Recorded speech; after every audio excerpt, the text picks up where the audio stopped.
Right breaking news SLBC టన్నెల్లో చిక్కుకున్న కార్మికులను రక్షించడానికి రెస్క్యూ ఆపరేషన్ కొనసాగుతోంది. దాదాపు 6 రోజులుగా రెస్క్యూ ఆపరేషన్ చేపట్టిన ఎన్డీఆర్ఎఫ్ సిబ్బంది ఇవాల్టికి దాదాపు కార్మికుల సమీపం వరకు చేరుకోగలిగారు. టన్నెల్లో అడ్డంగా పడి ఉన్న టన్నెల్ బోరింగ్ మిషన్ విడిభాగాలను లేజర్ మిషన్తో కట్ చేస్తున్నారు. అటు టన్నెల్లో భారీగా బురద పేరుకుపోవడంతో దానిని తొలగించే పనులు చేపట్టారు.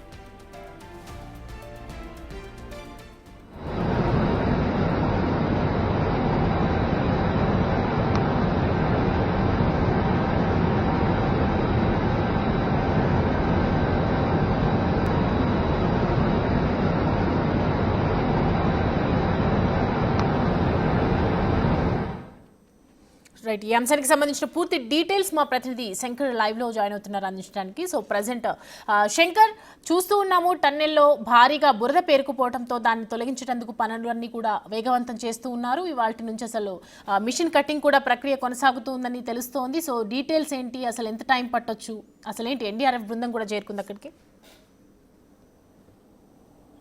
సౌమ్య, ఇప్పుడిప్పుడే రెస్క్యూ ఆపరేషన్లో కొంత ముందుకు వెళ్తున్నటువంటి పరిస్థితి ఎస్ఎల్బీసీ టన్నెల్ దగ్గర కొనసాగుతుంది. ముఖ్యంగా దాదాపు 6 రోజులు గడుస్తుంది. ఈ నేపథ్యంలో ఇప్పటికీ వారి ఆచూకీ లభ్యం కాలేదు.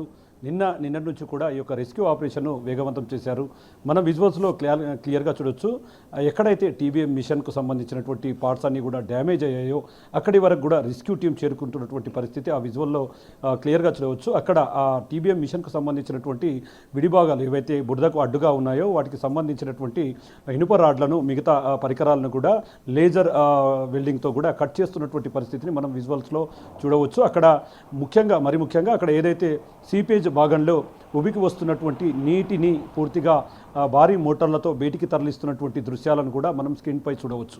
ఇక ముఖ్యంగా దాంతోపాటు అక్కడ ఏదైతే బురద దాదాపు 20 మీటర్ల మేర, ఒక చోట 50 మీటర్ల మేర మరీ దగ్గరికి వెళ్ళిన క్రమంలో అది ఆ బురదను ఎక్కే ప్రయత్నం చేస్తుంటే ఖచ్చితంగా అది లోపలికి వెళ్ళినటువంటి రెస్క్యూ టీంకు ఆ టాప్ భాగం తగులుతున్నటువంటి విజువల్స్ను కూడా మనం చాలా క్లియర్గా చూడవచ్చు. దానికి సంబంధించి ఈ రెస్క్యూ టీం ముందుకు వెళ్ళేందుకైతే అక్కడ ఏదైతే భారీగా కురుకుపోయినటువంటి బురదనంతా కూడా అక్కడ నుంచి మెల్లిమెల్లిగా తొలగిస్తున్నారు. అంటే స్పీడ్గా చేస్తే బ్యాక్లో ఉన్నటువంటి ఫోర్స్ వల్ల మరేదైనా ప్రమాదం జరిగి ఉండే అవకాశం ఉంటుందని చెప్పి కూడా ఆ బురదను, అక్కడ ఉన్నటువంటి రాళ్లను, ఈ వేస్టేజ్ని అంతా కూడా క్రమక్రమంగా తొలగించి అక్కడ నుంచి బయటికి పంపిస్తున్నటువంటి దృశ్యాలను మనం చూడవచ్చు. అది టన్నల్ బయటి భాగంలో, అంటే అక్కడ కన్వేయర్ బెల్ట్ పనిచేయడం లేదు కాబట్టి కన్వేయర్ బెల్ట్ పనిచేస్తే కన్వేయర్ బెల్ట్ పైనే ఆ బురద, ఆ మట్టి అదంతా కూడా బయటికి పంపించవచ్చు. కానీ ప్రమాద సమయంలో కన్వేయర్ బెల్ట్ డ్యామేజ్ కావడంతో అక్కడ మొత్తం కూడా మాన్యువల్గానే జరుగుతున్నటువంటి పరిస్థితి లోపల చూడవచ్చు. ముఖ్యంగా మనకు అక్కడ కొంతమంది ఆ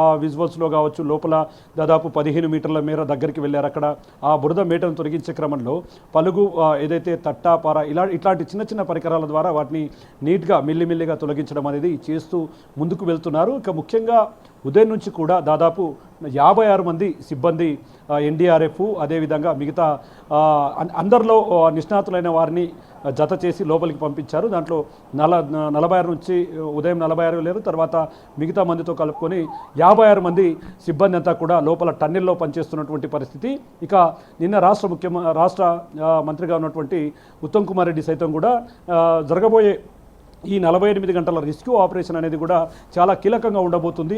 దీనికి సంబంధించి ఇప్పటికే మార్కోస్, ఎన్డీఆర్ఎఫ్, అదేవిధంగా జియోలాజికల్ మరియు ర్యాట్ హోల్ మైనర్స్ కావచ్చు, ఎన్డీఆర్ఎఫ్, ఈ నేవీ, ఆర్మీ, ఈ సిబ్బందిలో ఉన్నటువంటి జాతీయ స్థాయిలో గుర్తింపు, అదేవిధంగా జాతీయ స్థాయిలో దీని మీద పట్టున్నటువంటి కొంతమంది ఎక్స్పర్ట్స్ను కూడా పిలిపించాము. వారిలో ఇప్పటికే టన్నెల్లో దశల వారీగా, అంటే షిఫ్టుల వారీగా వాళ్ళు లోపలికి వెళ్తున్నారు. ఎవరికి అప్పచెప్పిన పనిని వారు క్లియర్గా నిర్వహిస్తున్నటువంటి పరిస్థితి మనం దృశ్యాల్లో చూడవచ్చు. అక్కడ లేజర్ కట్టర్స్ ఆ టీబీఎం మిషన్ను పూర్తిగా తొలగించేందుకైతే వెనక భాగాన్ని టోటల్గా క్లియర్ చేస్తే అప్పుడు ముందుకు వెళ్ళడానికి వస్తుంది. కాబట్టి ఆ టీబీఎం మిషన్కు సంబంధించినటువంటి విడిభాగాలను బ్యాక్లో నుండి కట్ చేసినటువంటి దృశ్యాలను మనము స్క్రీన్పై గమనించవచ్చు. ఇక ముఖ్యంగా ఈ ఘటన జరిగి దాదాపు 5 రోజులు పూర్తయింది. 6వ రోజు రెస్క్యూ కూడా కొనసాగుతుంది. దీనికి సంబంధించి ర్యాట్ హోల్ మైనర్స్ కూడా లోపలికి వెళ్ళడానికి ప్రయత్నం చేయగా అక్కడ అనేక రకాలైనటువంటి అవాంతరాలు ఎదురయ్యాయి. మొదటి 4 రోజులు కూడా అక్కడ ఎక్కువగా బురద నీరు, వాటర్ రావడం, నిమిషానికి 3000 లీటర్లు ఊట నీరు వస్తుండడంతో అదే సేమ్గా హార్స్ పవర్ ఉన్నటువంటి మోటార్ల ద్వారా నిమిషానికి 4000 లీటర్ల నీటిని కూడా బయటికి పంపించే ప్రయత్నం గత 4 రోజులుగా కొనసాగుతుంది. ఇప్పుడిప్పుడే ఆ వాటర్కు సంబంధించినటువంటి నీటి ఊట తగ్గడంతో ఇప్పుడిప్పుడే ఆ సహాయక చర్యలు అనేది కూడా మరింత ముమ్మరమైనటువంటి పరిస్థితి. ఇక బురదను అదేవిధంగా నీటిని దాటేందుకు ఒకవైపు గాలి ట్యూబులు అదేవిధంగా థర్మోకోల్తో చేసినటువంటి పరికరాలను కూడా అక్కడ ఎన్డీఆర్ఎఫ్ సిబ్బంది మరియు ఇతర సిబ్బంది కూడా వాడుతున్నటువంటి పరిస్థితి మనం లోపల గమనించవచ్చు. ఇదంతా చూస్తే గత 5 రోజులతో పోలిస్తే ఈ రోజు మాత్రం ఖచ్చితంగా దీంట్లో కాస్త పరిణితి కనిపిస్తుంది. ఎందుకంటే నిన్న మన మొత్తం ఓవరాల్గా ఆ పరిస్థితిని అంచనా వేయడానికి సరిపోయింది, అధికారులతో సమీక్ష సమావేశాలు నిర్వహించడానికి సరిపోయింది. అక్కడ ఉన్నత అధికారుల ఆదేశాల మేరకు ఏ విధంగా వెళ్ళాలి, ఎలా రెస్క్యూ చేయాలి, ఏ విధంగా అక్కడ కూరుకుపోయినటువంటి బురదను బయటికి తీయాలి, ఇదంతా కూడా ఎవరు కూడా వాళ్ళ సొంత నిర్ణయాలతో ముందుకు వెళ్ళలేదు. ఖచ్చితంగా ఇక్కడికి వచ్చినటువంటి జిల్లా కలెక్టర్ బదావత్ సంతోష్తో పాటు మంత్రులు కోమటిరెడ్డి వెంకటరెడ్డి అదేవిధంగా ఉత్తమ్ కుమార్ రెడ్డి, స్థానిక ఎమ్మెల్యే చిక్కుడు వంశీకృష్ణారెడ్డి వీళ్ళంతా కూడా ఉన్నారు. దీనికి సంబంధించి నేషనల్ డిజాస్టర్కి సంబంధించినటువంటి వాళ్ళు కావచ్చు, జియోలాజికల్ ఎక్స్పర్ట్స్ కూడా కావచ్చు. ఎందుకంటే ఆ ప్రమాదం జరిగినప్పుడు ఆ సాయిల్కు ప్రమాదం కన్నా ముందు కన్వేర్ బెల్ట్ మీద ఉన్నటువంటి శాంపిల్ను అదేవిధంగా ప్రమాదం జరగకముందు జరిగిన తర్వాత ఉన్నటువంటి 2 శాంపిల్స్ను కూడా తీసుకొని ఇప్పటికే ల్యాబ్కు పంపించి వాటికి సంబంధించినటువంటి మొత్తం పూర్తిగా రిపోర్ట్ అంది కూడా దాని రిపోర్ట్ను బేస్ చేసుకున్నారు. రిపోర్ట్ ప్రకారమే ముందుకు వెళ్తున్నారు. ఇక్కడ ప్రమాదం జరిగినటువంటి ఎక్కడైతే పైన 400 మీటర్ల హైట్లో ఉందో ఆ ప్రాంతంలో కొంత ఒక చెరువు అంటే ఒక జలపాతం లాంటివి కూడా ఉన్నాయని చెప్పి మొత్తంగా ఇప్పటి వరకు అయితే జియోలాజికల్ ఎక్స్పర్ట్ గుర్తించారు. ఇక్కడికి జీపీఆర్ సర్వే అంటే దానికి సంబంధించి ఒక మిషన్ ద్వారా అది అంటే మనిషి ధరించి దాన్ని లోపలికి వెళ్ళి వాటిని గుర్తించండి. ఎక్కడైనా ఒకవేళ నిజంగా అలా బురదలో కూరుకుపోతే వాళ్ళకి సంబంధించినటువంటి అవశేషాల లభ్యం కోసం కావచ్చు, మిగతా వాటి కోసం ఆ సర్వేకి సంబంధించినటువంటి 8 మంది సభ్యులు కూడా ఇక్కడికి రావడం జరిగింది. ఒక ఓవరాల్గా 11 బృందాలు కావచ్చు, 600 పైచులకు సిబ్బంది అంతా కూడా అహర్నిశలు కూడా కష్టపడుతున్నారు.